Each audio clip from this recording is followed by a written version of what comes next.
Save Your Soul TV. Ku and Fusakum. Hello there, my name is Shay Tunubu, and I'm here to inform you that the first phase of STEP initiative is kicking off right here in the city of Lagos. I am sure you already know about the STEP project, which is a platform where we discover and fuel young tech startups and entrepreneurs in Nigeria. So are you a tech entrepreneur between the ages of 18 to 40 with innovative ideas you can sell to better Nigerian economy? Then this is your chance to enlist in this project, where you and I can meet in person to get mentorship from me and other seasoned experts in the industry. You also get the opportunity to network and meet established businesses in the tech industry, where you can pitch your ideas and get funding for your business worth 5 million naira. Are you excited? Then join us today by following the link on the screen at www.noelafoundation.org. Together we can build our businesses, we can build your businesses, and improve the Nigerian economy. Looking forward to meeting you. Assalamu alaikum, my Muslim brothers and sisters. If you're looking to purchase Islamic medicine such as black seed oil, black seed honey, or black seed capsules, please contact me. I also sell Islamic attires and perfume. So please contact me on 074 808 39910. That's 074 808 39910.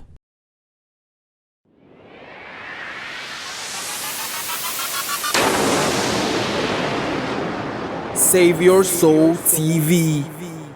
Ku and Fusakum. أعوذ بالله من الشيطان الرجيم بسم الله الرحمن الرحيم السلام عليكم ورحمة الله وبركاته. وعليكم السلام ورحمة الله وبركاته. akẹ́yìn ọmọ ìyá wa nínú ẹ̀sìn káàkiri gbogbo àgbáláyé Ustaz wa Komorudeen Ajala àwọn náà wà pẹ̀lú wa ní orí programu ní ọ̀sán yàrá kí la máa ń pè àwọn náà wà ní Mọ́kà pẹ̀lú wa pẹ̀lú àwọn jọmọ́ wọn kílórúkọ ẹ̀ Mọ̀sùrù tó ọlọ́pàá má ṣàbá wa pọ́n wọn lé ajé ìdùnnú bẹ́ẹ̀ ni àwọn ni a máa ń bá polówó kíní ájì wọn yẹn ní gbogbo ìgbà tí lórí programu wa ọlọ́njọ́ má ṣàbá wa pọ́n wọn lé ìdáwọ́lé yín ọlọ́njọ́ má ṣàjọyọrí sí dáadáa ṣékù wa ẹ̀bọ́ ẹ̀ jẹ́ àfáà mi náà tó jẹ́ bàbá fún mi ọlọ́njọ́ má ṣàbá mi pọ́n wọn lé o tó wọ́n fẹ́ bá wa sọ̀rọ̀ nípa ọ̀rọ̀ ìfaradà fún àwọn alálàájì tí ẹ pé wọ́n wá àti àwọn tó wà ní ájì torí pé ẹlòmíì wà lájì bó ṣe ń gbádùn nílé ẹ̀ bó tó ṣe ń gbádùn nílé ẹ̀ a wá fojú yẹn wò bí tó bá dé ibà kò ní lè faradà bó ṣe rí pé òun tó pé òun gbé ilé ńlá bíi lẹ́ni ìsà lánàá mo rí kan nú àwọn ẹni tí ẹ pé wà pẹ̀lú gọ́vnà Ọ̀yọ́ state former governor tí ẹ pé ọlọ́lá onítọ̀hún tó jọ ń gbádùn ara wọn tí ẹ pé nígbà tó máa gbé onítọ̀hún wọ́n gbé sínú oníyàrá kan wá ṣé ibi tó ń wá wà rè nígbà tó wá inú bíúdì kan làwọn àjọba wá ibi tí ẹ pé òun tún wá ẹ kó tún jù báyìí lọ àwọn sọ pé ẹ má kọ̀pìlẹ̀ wá ní tòótọ́ ni àkọlọ́ foríjì òun bó ṣe tó ó dẹ̀ faradà tó ọlọ́njọ́ má ṣàṣàánú wa àwọn ṣe kọ́ abẹ́ ṣàlàyé fún wa pé irú faradà wo tiẹ̀ ní ọlọ́run ọba ń sọ ń bẹ̀ àbí ní agbọ́dọ̀ ní fún ara wa tàbá wa ṣe ájísà. أعوذ بالله من الشيطان الرجيم بسم الله الرحمن الرحيم قال رب اشرح لي صدري ويسر لي أمري واحلل عقدة من لساني يفقهوا قولي يا أيها الذين آمنوا اتقوا الله حق تقاته ولا تموتن إلا وأنتم مسلمون يا أيها الناس اتقوا ربكم الذي خلقكم من نفس واحدة وخلق منها زوجها وبث منهما رجالا كثيرا ونساء واتقوا الله الذي تساءلون به والأرحام إن الله كان عليكم رقيب يا أيها الذين آمنوا اتقوا الله وقولوا قولا سديدا يصلح لكم أعمالكم ويغفر لكم ذنوبكم ومن يطع الله ورسوله فقد فاز فوزا عظيما. أيها المستمعين الكرام السلام عليكم ورحمة الله وبركاته. وعليكم السلام ورحمة الله وبركاته. akí gbogbo yín níbi tí ẹ ti ń gbọ́ wa tẹ̀sí wò wá ní orí ètò ṣàlàyé ọ̀rọ̀ kí kó lè bá yé gbogbo wa torí pé ètò yìí òun náà ni ètò tó ń ṣàlàyé tó ń pè lẹ́sìn fáwọn èèyàn ẹlòmíín ṣẹ̀sìn ó rò pé ẹ̀sìn ni òun ṣe kí ló fà tó fi jẹ́ bẹ́ẹ̀ ni pé ohun tí ò bá jẹ́sìn nígbà táwọn bí ń bẹ láyé kò lè jẹ́sìn lẹ́yìn Ànábì wa Muhammad torí pé àwọn ọ̀rọ̀ pọ̀ àwọn àhádìsì pọ̀ táwọn sọ pé nǹkan báyìí báyìí ni kẹ́ ṣe tẹ́ bá ṣe léyìí kò sí lára ẹ̀sìn mi kò wá sí nǹkan tá a fẹ́ ṣe tá a mọ̀ sí ìjọsìn tí wá sí ń bẹ àkọ́kọ́ ní al-ikhlas ẹlẹ́ẹ̀kejì ní al-mutabaa al-ikhlas ni pé torí ta ni mo fi ń ṣe why am I doing it torí ta mo fi ń ṣe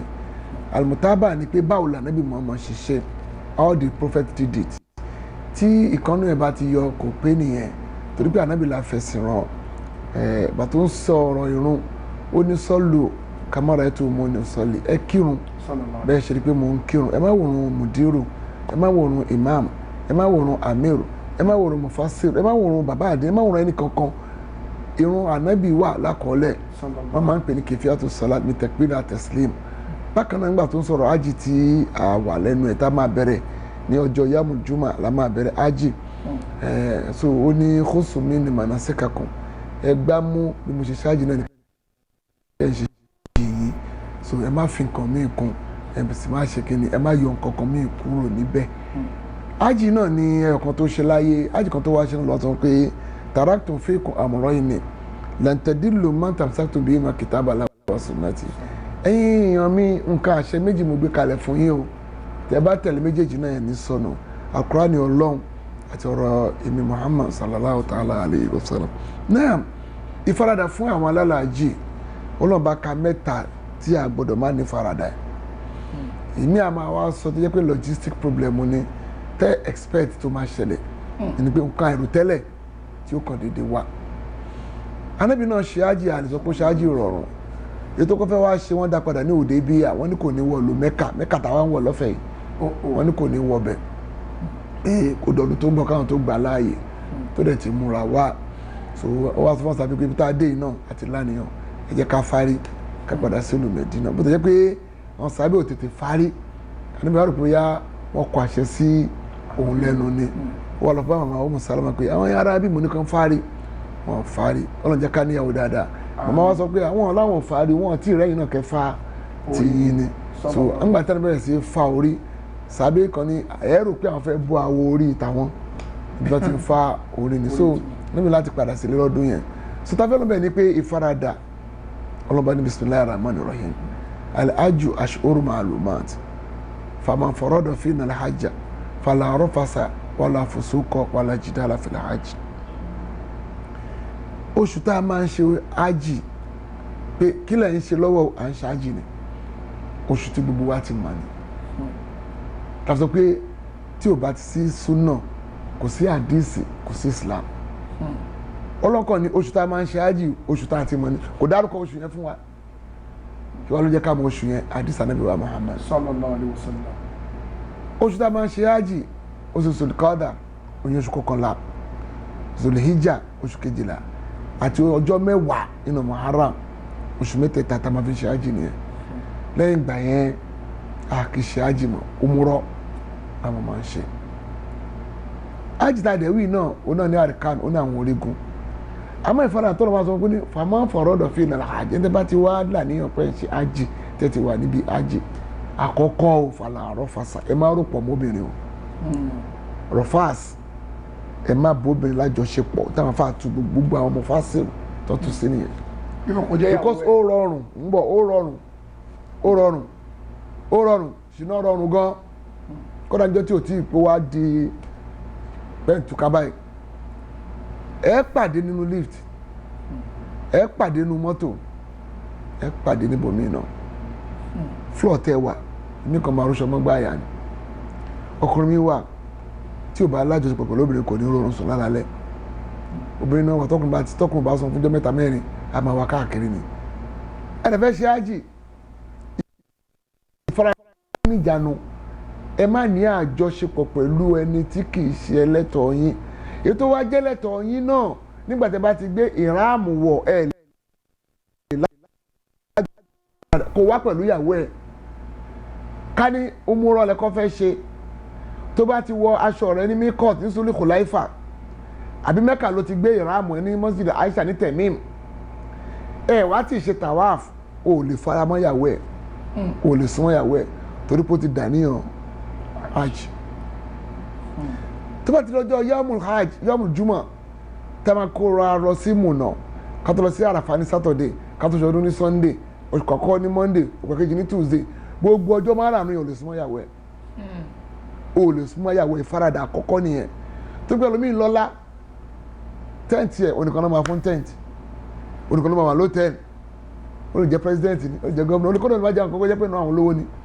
tó tẹ́ ájì 5 million wà Nàìjíríà 5 million yóò àyàn ìyá ìfún nìkan ni so gbogbo ọjọ́ márùn-ún yẹn wàá kọ́ ní faradà pé ò ní lájọṣepọ̀ pẹ̀lú ìyàwó tó pé wà nípò kíni o nípò ájì à ń bọ̀sibọ́sí ẹni tí wọ́n so mọ́ yín kó kàn lè bá ara yìí tráfítà mọ̀ sí maharam kì í ṣe ìyàwó ẹ̀ ẹ má tara bẹ̀bẹ̀rẹ̀ aláràfà wọ́n bèrè oníṣẹ́ ọlọ́mọ pé ẹni ayi sambel azim indala ewu lẹ́sẹ̀ tó tóbi jù lọ́dọ̀ Ọlọ́run Ànábì ní à ń tajà lọ́la ní ìdáwọ́ àlàkọ́kà òun náà ní kẹ́ máa mú ọlọ́ba ló ń kà tẹ̀sí mọ́ pé òun ló dá yín sún màmá lẹ́yìn ìgbà náà kílọ̀kà Ànábì ní òun náà ní kẹ́ máa ní àjọṣepọ̀ pẹ̀lú obìnrin tó lọ́kọ ọkọ ẹ̀ ló rán wá sí hajj náà ìmí àbúrò ẹ̀ ló rán wá sí hajj ìmí ẹ̀gbọ́n ẹ̀ ló rán wá sí hajj ìmí ẹ̀nìkan ló fún ní hajj ó dẹ̀ lọ́kọ ńlé ìmá súnmọ́ ìyàwó lé ẹ̀ṣẹ̀ tó tóbi ni lẹ́yìn ẹbọ òun ló kàn lẹ́yìn ẹbọ ó ṣe wá kan pé kẹ́ máa pọ̀ ọmọ yín nípa pé kí lè fẹ́ fi bọ́ wọn tàbí pé abortion so ìfaradà àkọ́kọ́ nìyẹn tẹ́ bá ń sọ̀rọ̀ pé jìmá sexual intimacy ẹlòmíín fojú ṣe é nípa karùn ojú wọn obìnrin olóbìnrin pé ọmọdé ṣe wá pupa báyìí ilé ṣe wá sanwó ilé ṣe wá gbé báyìí ẹ̀ṣẹ̀ ni bójú wá ṣe ń gbààwẹ̀ tètè wá ń gbààwẹ̀ tẹnu wá ń gbààwẹ̀ bẹ́ẹ̀ náà ni mẹ́ta gbọ́dọ̀ ṣiṣẹ́ ájì ká má wo obìnrin jù ká má máa tẹ́tí máa gbọ́rọ̀ àwọn obìnrin jù ká sì má máa sọ̀rọ̀ pẹ̀lú àwọn obìnrin tí kì í ṣe ìyàwó wa ájì ló pa wá pọ̀ ìfaradà ńlá ni o ìfaradà ńlá ni tọ́rọ̀mà ló sọ pé àkọ́kọ́ náà ni làárọ̀ fàṣà ẹ máa ní àjọṣepọ̀ pẹ̀lú obìnrin kó tó lè tiẹ̀ súnmọ́ ìyàwó ẹ̀ tó mú wá tó so yìgì fún ó dìgbà tó ṣàràfà ó sọkọ àkọ́kọ́ ó farun ó ṣe tàwáfù ìfádà mẹ́rẹ̀ẹ̀rin yẹn gbọ́dọ̀ pé kó tó lè súnmọ́ ìyàwó ẹ̀gàn tó mú wá kábà kó ti sanwó ẹran ó ti farun ó ti ṣe àràfà ó ti sọkọ àkọ́kọ́ ó dìgbà tó bá wá ṣe tàwáfù ìfádà ní haram tó rọ kíríkà lé ọlọ́ba lẹ́ẹ̀méje tó sọfá mẹ́rin mọ́ríwá mẹ́ta ó ṣe parí iṣẹ́ ájì tó bá ti parí iṣẹ́ ájì ìyàwó ẹ̀ gangan ò lè súnmọ́. a ní tàlólù sugurọ a ní tàlólù kóbọrọ tàlólù sugurọ ìyẹn ni pé abọ́ṣọ ìrámúlẹ̀ àwa wà nkárá àwọn kóòtù àbágbádá ìyẹn ni pé gbàtà àti gun àràfà àti sọ̀kò àkọ́kọ́ àti fáwọn àti sanwó ẹran a lè bọ́ṣọ ìrámúlẹ̀ àbáká tó lè súnmọ́ ìyàwó wa àbọ̀lọ̀ ṣe tàwa fọlẹ̀ fàdà ìyẹn ló jẹ́ ká parí iṣẹ́ ájì sọ̀rọ̀ fáàsù yìí ẹ gbọ́ yé dáadáa kó wá pé àpọ́n ni ò tí ì níyàwó lásìkò tó bá ń ṣe ájì ò lè ṣèṣì obìnrin tó bá lọ sálọ ńkọ́ kò ṣe ìyàwó ẹ̀ nìyẹn kí máa sálọ ìyàwó tọ́lọ̀ máa ló máa fẹ́ kò sí tó máa sálọ àmì tí bá ti bá sọ àfáà tí bá ti bá sọ lè lọ kò lè lọ tí bá ti gbé ìrámù kì í sọ̀rọ̀ ìfẹ́ pé mo dẹ̀ láì kí n àlájá o ṣé ẹ̀ tí ì lọ́kọ mo dẹ̀ tí ì láyà o mo tẹ̀ tí níyàwó kan náà mo fẹ́ fẹ́ kejì ní rárá o tó bá ti wà ní ipò gbé ìrámù wọ̀ ò lè ṣe tó gbé ọkùnrin míì wà tó bá ti ń bá obìnrin sọ̀rọ̀ lásán àrẹ àmà gbéra kódà kí mi tó ṣẹ́jú pé omi á ti máa já lórí nǹkan ọmọkùnrin ẹ̀ so rọ̀fáàsì yẹn jẹ́ ká gbọ́ yé dáadáa à ń pàdé ní haram táǹkì lẹ́gbẹ̀ẹ́ ara wa kódà ìgbà míì gómìnà ló máa wà níwájú tó máa rùkú síwájú ẹ báyìí èmi máa fọ́ gbá mi láyà máa fọ́ gbá mi nídìí ibi tí ti ṣe tàwáàfù kò gbé ọkàn kó ń bẹ̀ ni wọ́n pè ní rọ̀fáàsì nìyẹn ìfaradà ńlá ni ẹni tí ò bá ti mọ obìnrin ó lè má mọ tó ń sọ ó lè má ní feelings ẹ̀ lọ́tọ́ tó ti mọ obìnrin kò gbójú kó ń bẹ̀ àkọ́kọ́ ni wàlà fùsùk èpè èébú ìwà jàgídíjàgan ọlọ́ba ní ẹ̀gbọ́dọ̀ ṣe ní faradà ń pa ẹ̀ àwọn nǹkan wà tí ò sí lọ́dọ̀ agent mi lè má da àwọn kan mi wà tí ò ní agbára lé lórí bí pé ká gbé bọ́ọ̀sì kalẹ̀ tó bá fẹ́ kó wa lọ sí Arafah tẹ́ bá lè yan 50 bọ́ọ̀sì yan 25 náà máa fún yín wọ́n ní kó lọ lẹ́ẹ̀mejì so ìtọ́ bá ní kẹ́ dúró káwọn àgbàlagbà tó ní kọ́kọ́ wọlé ẹ má kí wàá pé sanwó mi ni mo sanwó ara mi ní náà má ṣe bẹ́ẹ̀ o fòsúkù nìyẹn gbó màá ti bọ́lẹ̀ fún yín mi gbádùn o mo ṣe ní gbádùn iṣẹ́ ọlọ́ba ló wá ṣe gbádùn lálàáfíà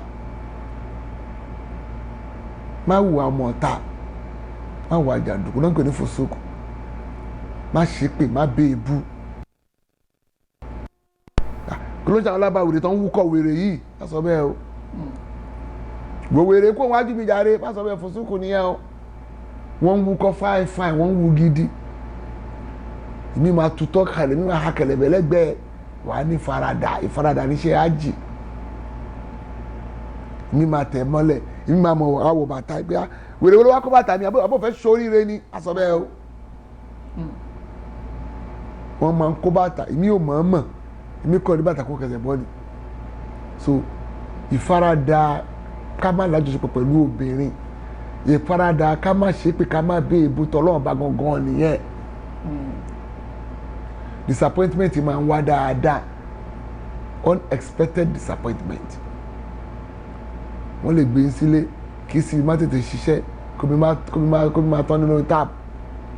ká má change bẹ́ẹ̀dì yín ká má gbálẹ̀ yàrá yín ká má fọ tọ́lẹ̀tì yín bẹ́ẹ̀dì tó máa sùn sí bẹ́ẹ̀dì ọmọ school ni calm bed kò ń ṣe orí tó ń sùn sí nílé ẹ̀ kò ń ṣe orí tó ń sùn sí kò ń ṣe water bed kò ń ṣe 6x6 kò ń ṣe 12x12 mo ní ẹnìkan tó pé ó lóun ti bá ìyàwó òun ṣe àtọ́lẹ̀tì ń sìn ó ti ní 30 years ìyàwó ní tọ́lẹ̀tì tiẹ̀ ó náà ní tọ́lẹ̀tì tòun ni kàn ṣe àtọ́lẹ̀tì ń bí ni o ìyẹn máa ń dókítà tó kẹ́ ẹ ni o tẹ́wọ́tẹ́wọ́ adémùnà ó máa tò ní ó máa tò kó tó tọ̀ ní mùnà o àgájọ́ tá a bá kọ́ débẹ̀ àti àràfà kọ̀la àjọ tá a bá dá tàràfà ó máa ń kún gidi wàá tó wẹ̀ wàá tó yàgbẹ́ wàá tó tọ̀ ni ó dẹ̀ ti ṣe irú ẹ̀gbẹ́ yín sìn ọlọ́mọ iye ọdún náà o gbọ́dọ̀ bí ebu o gbọ́dọ̀ ṣépè o tó kí wọ́n tẹ̀ ń sùn wọ́n á tẹ̀ ẹ́ mọ́lẹ̀ wọ́n á gún ẹ ní kẹ́sẹ́ wọ́n á ha kẹ̀lẹ̀bẹ̀ lẹ́gbẹ̀ẹ́ wọ́n á wúkọ́ lẹ́gbẹ̀ẹ́ má bù wọn má ṣépè o wàlà jìdáàl ọlọ́ba ni ẹni faradà ẹ má jiyàn ìyàn mẹ́rin ló wà lóde ń sìn ìyàn orin ìyàn bọ́ọ̀lù ìyàn òṣèlú àti ìyàn eré orí ìtàgé kò bẹ́ẹ̀ sí yàn wò èèyàn jiyàn bọ́ọ̀lù dáadáa wọ́n jiyàn orin dáadáa wọ́n jiyàn drama dáadáa tíátà wọ́n sì ń jiyàn òṣèlú lọ́ba ní wàhálà jìdá ìyẹn ẹ̀sìn náà wà ń bẹ̀ torí pé bó ṣe di pé eléyìí ò kírun dáadáa gbèsè àkíyèsí tó bá ti gbọ́ máa wòran àìmọ̀ yẹn tá a ti rí tẹ́pọ̀ wòsì ló fi mú nǹkan anábìdẹ ni làtàkùn wàlà yashrabu bishimal fàyínà shaitan yakulu yashrabu bishimal ẹ má fọwọ́ òsì jẹun ẹ má fọwọ́ òsì mu èṣù ló máa ń jẹ ló máa mu pẹ̀lú ọwọ́ òsì anábìdẹ ká pọ̀ ṣẹ̀ṣẹ̀ níbi náà green ẹ wá rí àwọn aláwọ̀ funfun míì tí ó máa wá sáré bí ìgbà tó pé kalis ló ń bá sáré má kọ́pì ẹ̀ tó bá pèsè àkíyèsí tó bá gbọ́ alá eré obìnrin á máa pariwo la ilaha illallah wọ́n ní ká ṣe àṣkárù wa ká ṣe jẹ́ẹ́jẹ́ ni wọ́n ní ká máa pariwo àgàgà fáwọn obìnrin wọ́n ní ká gbóhùn sókè ibi tó ga jù ní irun ọlọ́ba ní ká má gbóhùn sókè lórí irun abọ́sibọ́sì àṣkárù má báyọ̀ jiyàn àti bá pè tí ò bá gbọ́ fìlẹ̀ anábì ti yanjú ẹ̀ ó ní màrá mi kò mú kára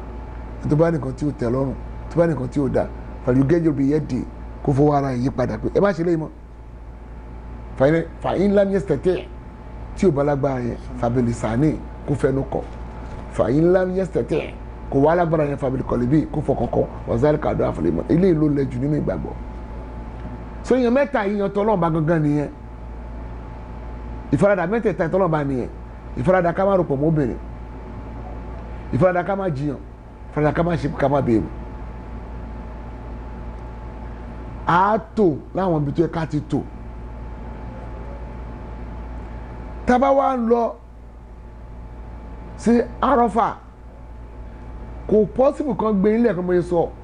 ó lè jẹ́ pé ìrọ̀lẹ́ tó máa wá gbé wọ ìrọ̀lẹ́ Friday yẹn ní mọ́tò máa tó dọ́dọ̀ yín àwọn wèrè agent wo nìyẹn àtàgọ́ mẹ́sàn-án mo ti jókòó sílẹ̀ rẹ̀ bí tí mọ́tò kàn mí wọ́n wojú káwọn èèyàn ní wọ́n wojú o wọ́n bá tiẹ̀ wojú wọ́n lẹ̀ pẹ̀lú ọlọ́run gbàtà débẹ̀ náà wọ́n bá mi gba bẹ́ẹ̀dì mo jẹ́ wọ́n bẹ́ẹ̀dì káàkiri ni ẹni farada o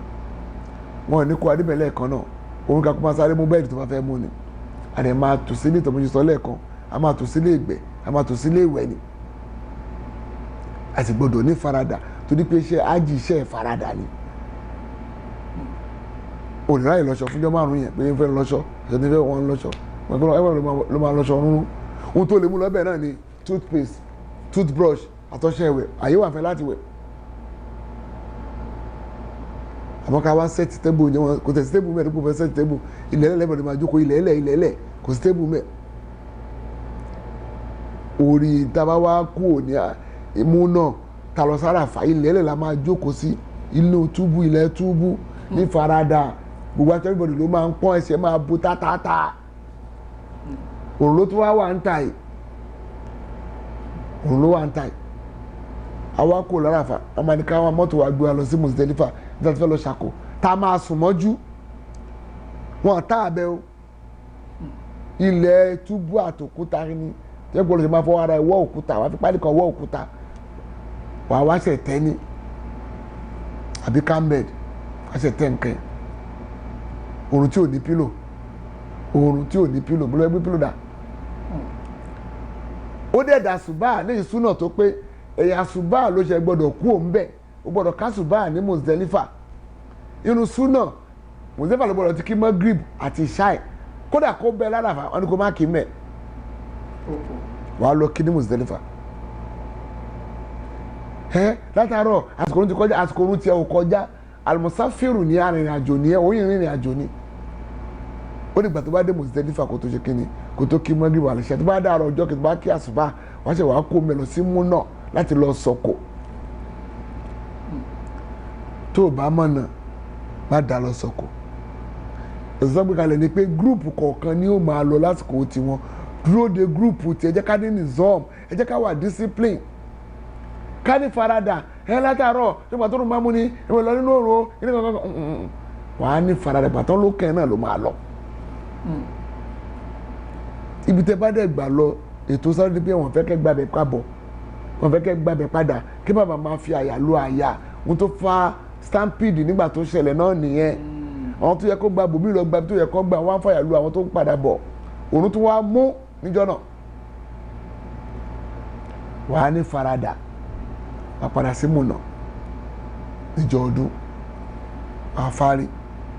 bàbá tó ń fárí jà kò sí bàbá ń bẹ kò sí bàbá ń bẹ àmì kan fi ń ṣe kan fi rówó jẹun ni ẹni tẹ́tẹ́ ní ẹni fẹ́fẹ́ rìyà níbi tuntun rìyà tó bá wá di ọjọ́ kejì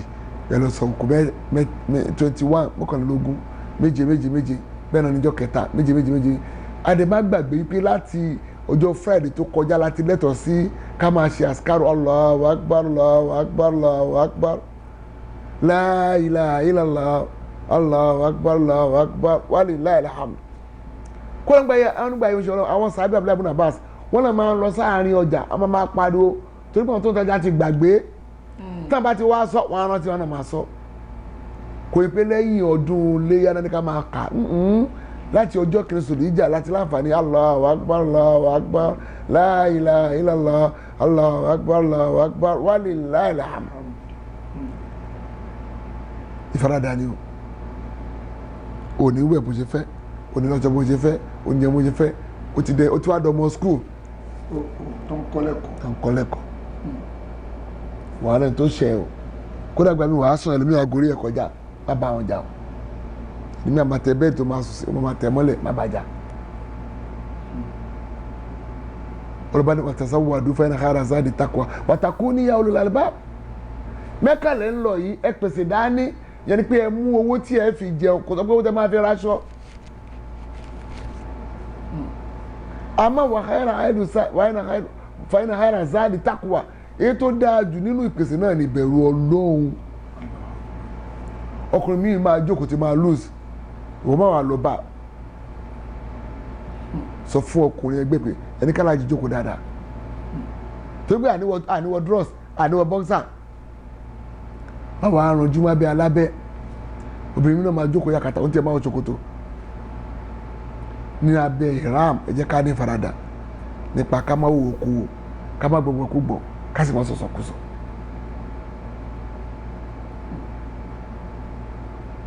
torí pé ibi tá à ń lọ yìí ibi tá a ti máa lóríṣiríṣi àwọn ìwà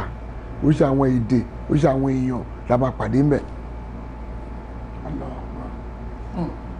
subject ara ẹ fún ìtẹríba òfin ọkàn ni ó máa pàṣẹ fún yín ẹ má ti jáde o ibà ẹni ẹgbà ibà ẹni kẹdúró sí má ṣe àmọ̀jù ìfaradà ọjọ́ márùn yẹn ní kíládà rẹ lè bá a pé torí pé àdúrà Muhammad ó ní àlè ájì mọ̀bòróró lẹ́sà alájẹsà ilà àlìjánà ájì tá a bá tẹ́wọ́ gbà kò sí ẹ̀san ní ìfowópamọ́ pé kó wà àlìjánà lọ. bomi ó ní máa jẹ azal bait ẹ̀ tó bá wá sí lọ́wọ́ báyìí fàlàrọ̀ fàṣà kòròpọ̀ mọ́bìnrin wàlà àfọ̀sùkọ̀ kò ṣe pé kò béèbù wàlà àjìdá àlà kò sì jiyàn rọ́jà kàlíyàwó mọ̀ wàlà láti hàn mọ̀ á dá padà bí ìgbà tí màmá ẹ̀ṣẹ̀ bí sáyé ni. lọ́mọ kókó. ṣùgbọ́n lọ́ba ṣe ṣe ètò ájì nìyẹn ó fi àlùbáríkà sí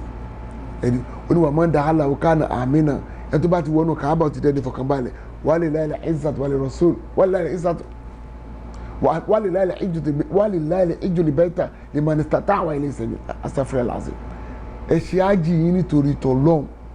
walillahi al-hijju al-bayta ẹ ṣe ájì nítorí t'Ọlọ́hun liman istata'a fẹ́ẹ̀ tó bá lágbára wa ilayhi sabila tọ́nà dẹ̀dá ẹjọ́ ìkọlùkọgbà máa wà ń bẹ̀ àwọn tá a gbéde ara wa á pàdé ń bẹ̀ àwọn tọrọ wa òyìnbá wa á pàdé ń bẹ̀ kódà ẹni tí wọ́n pẹ̀lú ẹ̀ tẹ́ ẹ̀jọ́ ní àkídà kan náà ń lù yín ẹ̀ pàdé ara yín ẹ̀ pàdé ara yín ọmọ sọ lálẹ́ àná pé tó máa ń fa ká máa yòdì ẹ́gò ní ẹ́gò lóyìnbó pé yìí mọ̀ pé mo fáyìn jùlọ náà mo lówó jùlọ náà mo nímọ̀ jùlọ náà mo jùlọ lọ́jọ́ orí náà kò mọ̀ tó mi náà ló fi jẹ́ pé a máa fẹ́ bára wọn yòdì ànábìlẹ̀ ní pé kò dáa oníkòtò fún méjì kó máa bára wọn yòdì yẹ̀rẹ̀tẹ́kẹ̀ áza eléyìí sáfẹ́lẹ̀ àwọn anábìwá ni wà khairuhuma alladhi yabda'u bis salam èyí tó dáa jùlọ méjì tó kọ́ sálámà sí kejì ó dẹ́ lóhùn kò dáhùn dáadáa o wọ́n jí ẹ̀ṣẹ̀ sí lọ́rùn torí pé ká sálámà sí yàn sunna ni ká wá dá padà wájìbù ni ká dá padà wájìbù ni torí délé àti ìtumọ̀ ẹ̀ ká ní faradà iṣẹ́ ájì ẹ̀gbin wà ń bẹ̀ ní ọdún kan ọmọ kan wà nílé ìkan wá rí pé fún ẹ̀yà kọ̀ọ̀ṣẹ̀ tọ́tọ̀ kò bá lára ó dẹ̀ lọ mú aṣọ ó dẹ̀ lọ tù sí báńkónì àbí olóhùn sálẹ̀ fọ́ọ̀sì kan pa ẹ̀yà kọ̀ọ̀ṣẹ̀ nítorí tó pẹ̀tílẹ̀ wà mọ́tò wà padà wọlé ọtọ́ bá tó ní ẹ̀jẹ̀ jẹ́ kí mi náà sinmi wọ́n wá ọkọ̀ sanwó ẹni o ọkọ̀ sanwó ẹni o ó sanwó amówó tiẹ̀ o bóyá ló làánà lówó yẹn owó jowó ló èlò lóní ilé mélòó ló ti kọ́ àgàwọn obìnrin wọn máa fẹ́ sọ pé mo jura yín lọ bóyá ní ẹ̀wà mo lẹ́ ọlọ́ba lójú gbogbo wa lọ torí ìdílé àti ìtumọ̀ ìfaradà ájì t'Ọlọ́hun ẹ má rọpò mọ́ obìnrin ẹ má jiyàn ẹ má ṣépè ẹ má bèèbù tàwọn ẹjẹǹtì mọ́tò èèyàn 50 mọ́tò èèyàn 25 náà máa gbé kalẹ̀ wọ́n náà máa gbé yín láàárọ̀ kán wá gbé yín rọ̀lẹ́ wọ́n náà máa gbé yín kán má kàtà padà gbé tẹ́ má padà fẹ́ sẹ́rìn ìgbà míì máa fẹ́ padà láti Muzdalifa padà àmì láti Àràfá dé Muzdalifa láti Muzdalifa dé Mùnà wọ́n máa fẹ́ sẹ́rìn torí di eléyìí ẹ̀ka ní ìfaradà tí o bá sí faradà a lè ṣe bàdà kankan tó bá dẹ̀ ní faradà tó bá sin Ọlọ́run torí tọ́ Ọlọ́run bá ní àdéhùn wa ni pé alladhina jahadu fina lanahdiyannahum subulana ẹ̀ tó bá gbìyànjú lójú ọ̀nà tiwa àwa máa la ọ̀nà fún un àbí Ọlọ́run kó lànà dáadáa fún oníkàlùkù wa àmín kó lànà dáadáa fún oníkàlùkù wa oore tó lè ṣe fún wájú onáà fi kí faqahu fi din ká gbọ́ àgbọ́yé ẹ̀sìn Ànábì ni mọ́ yuridullahu bi khayran yufaqihu fi din ẹ̀tọ́ bàbá ro dáadáa kan Ànábì ni Ọlọ́run á fún ni understanding and comprehension of religion ọ̀rọ̀ ayé ibi tó yẹ kó ṣe nǹkan ìgbà tó yẹ kó ṣe bó ṣe kó ṣe àmọ́ àbí Ọlọ́run wọ́n ṣe àṣìwà ní ọ̀n tí ọ̀rọ̀ ẹ̀ máa yé alámọ̀lọ́bọ̀nà atina min ladunka rahma وهي لنا من أمرنا رشدا وقل قال هذا واستغفر الله لي ولكم إن الله غفور رحيم. tó ẹ ṣé púpọ̀ ṣéèkì wa ọlọ́wọ́ bá pọ́n ilé fún àfàànáwà náà lè fi bá wa ṣe lẹ́bi ṣèdánilẹ́kọ̀ọ́ fún wa ọlọ́wọ́ bá pọ̀ yín lẹ́sà. Fún ẹ̀yin ọmọ ìyá wa bóyá àlẹ́ rẹ tó fẹ́ béèrè lọ́wọ́ wọn o àbí torí wọ́n lè rò pé àwọn kan jù lọ́sìn ẹ ṣe ká gba ìbéèrè tàbá ní tó bá ní ìbéèrè lórí imo ni o mi wà lè sọ bí a nọ́mbà yẹn tẹ̀ ti ń ṣiṣẹ́ but lórí imo ìkànnà nọ́mbà wa ó dà pé 877 gbẹ̀yìn ẹ̀yẹn òun ni ó dà pé iṣẹ́ fún imo ìkejì òṣìṣẹ́ ṣùgbọ́n yìí tí 77 gbẹ̀yìn ẹ̀yẹn ó iṣẹ́ fún imo ó dàbẹ̀ torí ìkejì ẹ̀ mo fẹ́ àti jẹta mo ti ní mo fẹ́ dáúnlódù imo sórí ẹ̀ ó wá ń béèrè password kan mi wà rántí password yìí mo láṣẹ ọlọ́run ó ń ṣiṣẹ́ ṣá ó dà pẹ́yà kan ṣiṣẹ́ náà àwọn nọ́mbà yẹn pẹ̀lú ìyọ̀ǹda ọlọ́run ìjẹ́ test yẹ̀ wò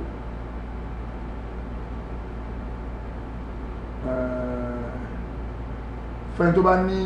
ìbéèrè tó bá fẹ́ béèrè o ẹ lè pè kẹ́ ṣé nọ́mbà yẹn kọ́ ilé ọ̀tọ̀ ní tí mo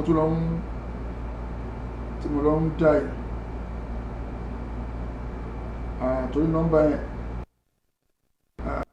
kí n má lọ ṣe mistake tó mi rò pé ok ẹ jẹ́ kí n send nǹkan sórí ilé a gbé nọ́mbà yẹn wá ìkànnà àwọn nọ́mbà wa yìí tí yes òun náà ni ẹyọ kan ṣiṣẹ́ yìí tí 77 gbẹ̀yìn ẹ̀yẹn òun ni mo test ń sìn fẹ́ni tó bá ní ìbéèrè tó bá fẹ́ béèrè lọ́wọ́ sheik wa lórí ọ̀rọ̀ ají àbí ìgbà wo ni preparation ti next year àbí ti umura gbígbà wo ló máa bẹ̀rẹ̀ ẹ̀kẹ́ tó bá wọn bẹ̀rẹ̀ lẹ̀. lágbára ọlọ́run a máa gún àràfà 1441 a fẹ́ gùn ní end of July ló máa jẹ́ kòsòjọ́ mọ́kànlá ló máa ń dín bẹ̀ so tó bá ti mú agun àràfà ilé ní nǹkan bíi 12 so end of July la máa fẹ́ gùn àbí first week in August so àwọn ẹ̀rẹ̀kú tó bá dẹ̀ ti lè ṣe ní July so June May àti April àti gba àwẹ̀ so àníkè umúrọ̀ kò ń ṣe náà àwẹ̀ nìkan náà ń lọ òun kò ṣe náà àwẹ̀ àwọn mi máa ń lọ ní Muharram oṣù kìíní àwọn mi máa ń wá ní Rabiul Awwal oṣù kẹrin àwọn mi dẹ̀ máa ń lọ nínú Ramadan ní oṣù kẹsàn-án so anytime yẹn lè lọ sí umúrọ̀ tí sáré bá ti fún ẹ ní visa ó lẹ́tọ̀ọ́ láti máa bọ̀ so ìyẹn náà dẹ̀ lé gbọ́dọ̀ àgbà mí ìgbowó múrọ̀ kò ń kọjá 500 kò wọ́n tẹ̀ tó 500 so ó depend lórí sísìn tí wọ́n bá ní tíkẹ́ẹ̀tì yẹn rà. salamu alaykum wa rahmatullahi wa barakatuh. ẹ ǹlẹ́ sà o. wọ́n àmín àwọn náà ń gbọ́ yín dáadáa. kí ni question yín sà.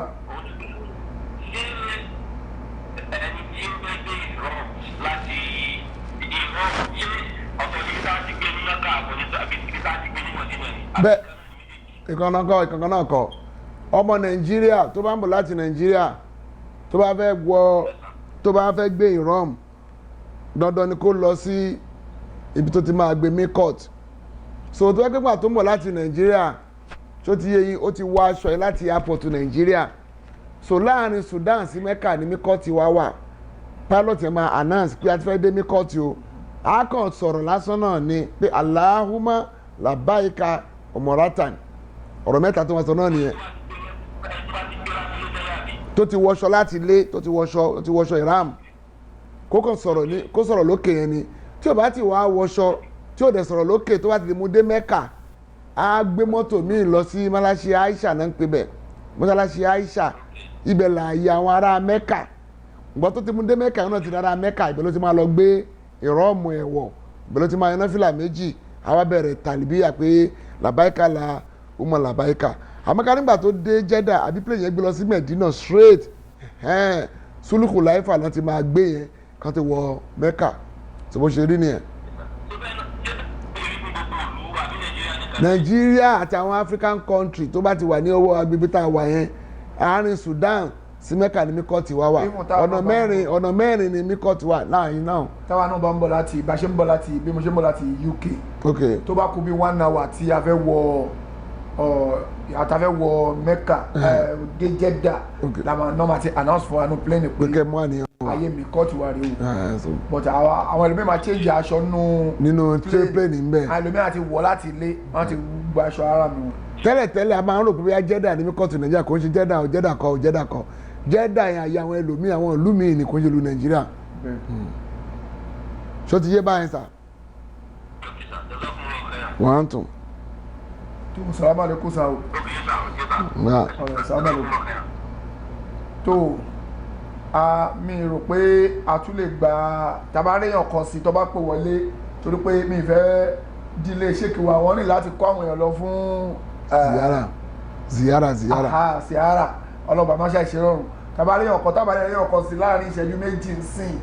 apá ojú ètò dé torí ìtàn ṣe fún wa àdúpẹ́ fọlọ́hún káwọn àwọn alálàájì ẹlòmínà wà láàjì gbogbo tẹ ṣàlàyé fún wa yìí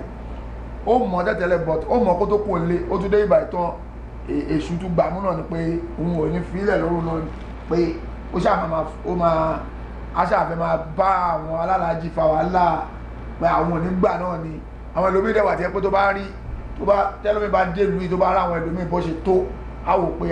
bóyá ẹgbẹ́ làwọn àwọn àjọ wà papọ̀ nínú yàrá kan náà fara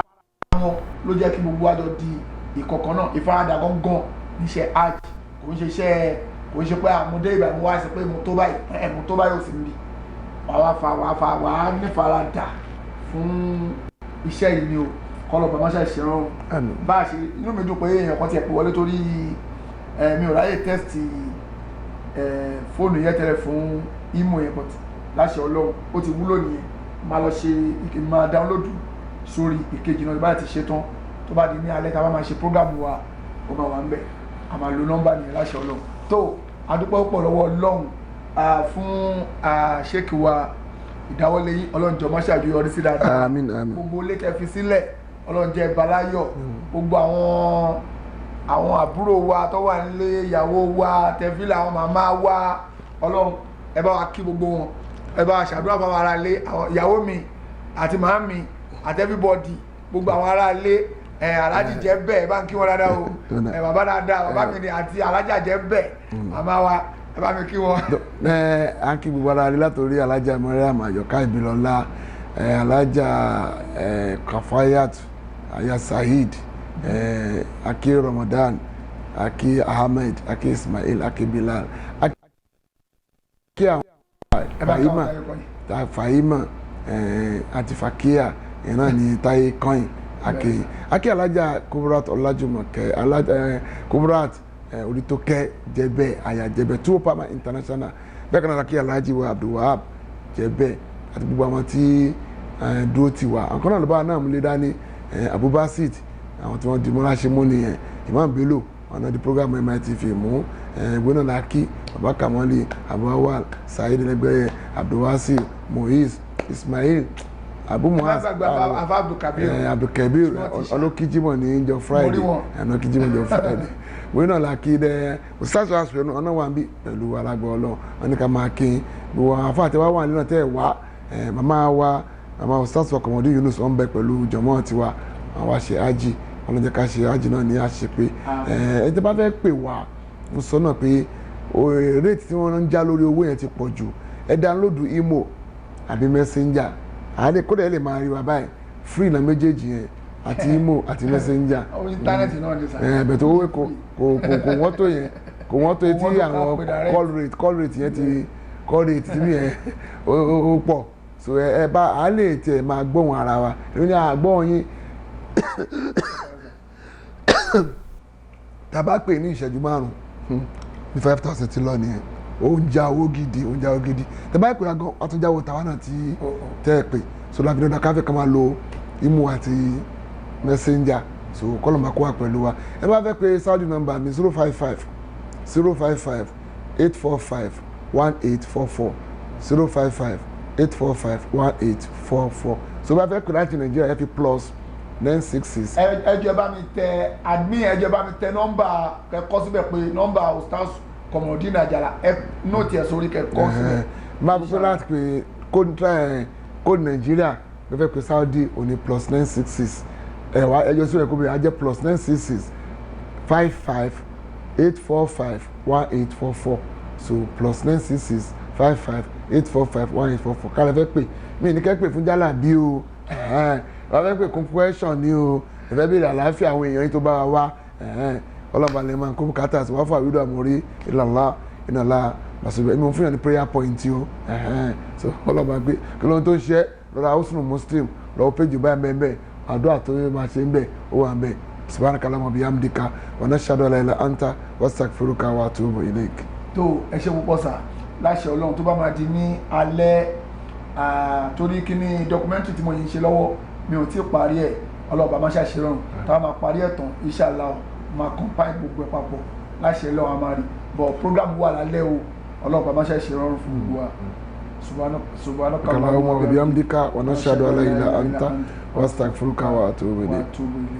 Assalamu alaikum wa rahmatullahi wa barakatuh.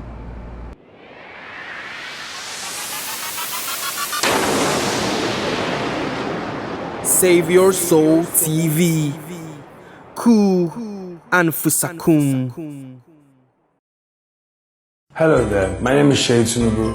and I'm here to inform you that the first phase of STEP initiative is kicking off right here in the city of Lagos.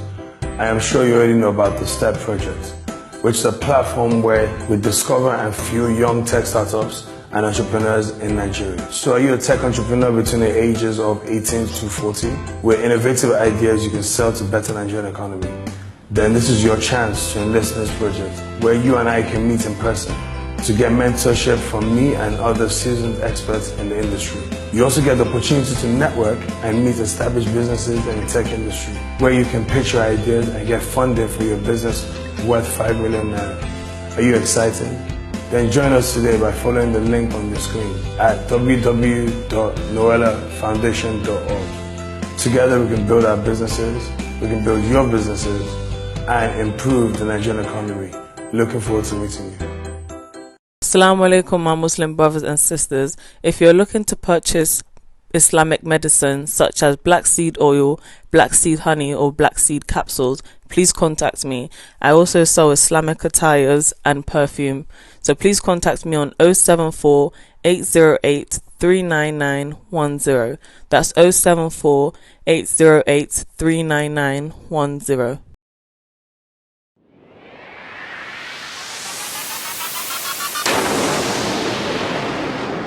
Save Your Soul TV.